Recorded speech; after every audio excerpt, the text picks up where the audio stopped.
întors n-a fost. Să lăsăm mașina, că n-aveam unde să lăsăm. Nu, până să ieșit sus.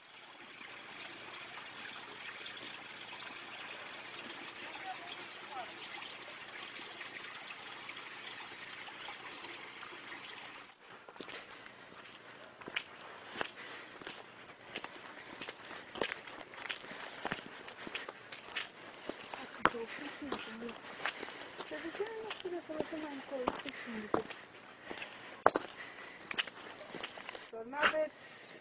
N-aveți preot, n-aveți școală.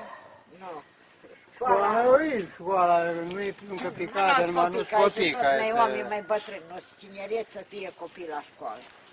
Și cum e viața la Vorbulsu? E greu? Ușor în niciun caz. În niciun caz. Ușor în niciun caz. Cum vă câștigați existența aici? Cum putem și noi așa, măi pe la unul, măi pe la altul, ne mai ajutăm, eu pe doata pe mine, ăla, tot așa, ce să facem? Acum că aveți un băiat tânăr, el ce viitor are aici? N-are niciun viitor. Bănuiesc că își dorește să plece.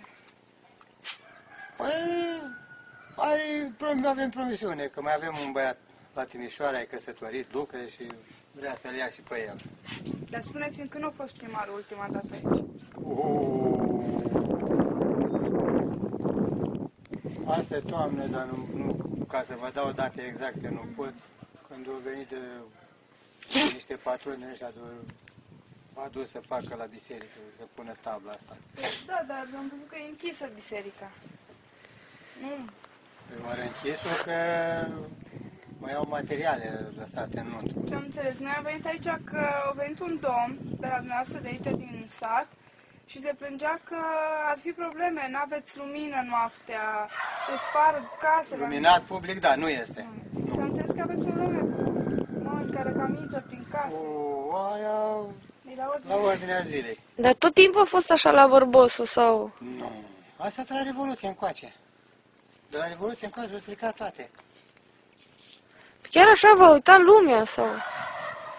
Păi, aici, v-am spus, numai când alegeri mai vezi câte un primar, câte un ăsta, când...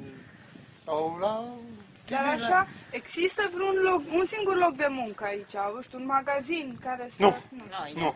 N-aveți magazin, n-aveți doctor, n-aveți preot. Absolut. Nimica. Absolut. E sat părăsit Dar aici. semnal la telefon am văzut că... A, da, este. Da, Semnal pe telefon este. Este cât